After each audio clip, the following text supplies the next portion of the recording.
I do try to come here and kind of clean up a little bit.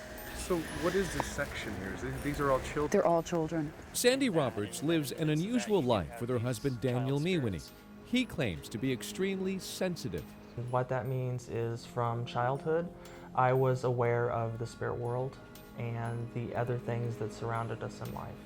So she often accompanies him when he conducts paranormal investigations. Some would call him a ghost hunter. They always have a digital voice recorder rolling. They tell me ghosts talk all the time. We usually don't hear them, but these recorders will. And when a ghost is captured on tape, it's called an EVP, electronic voice phenomenon. To any skeptic, when they hear an EVP for the first time, realizing that no one else was there speaking at the time, it usually floors them and they're never the same. The reason we are here at the Hollywood Forever Cemetery is because 1 year ago, Sandy captured an EVP that is crystal clear. It was here at the children's section of the cemetery. There were 2 adult witnesses. No one else was around. Sandy saw a toy that had fallen off a headstone. I just reached down and was like, oh, what is this doing here? And, well, let me move it over here, and I put it back on the grave, and that was it. It was that simple. But when Sandy listened back to the tape, there was someone else on there. Listen carefully.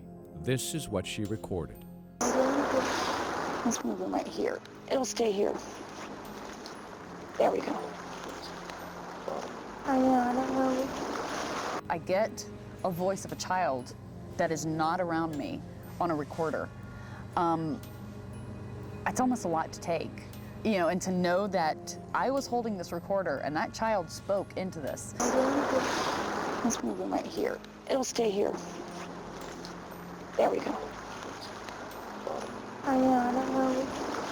My take on that particular EVP is it's probably a hoax. Dr. Michael Shermer is a publisher of Skeptic magazine.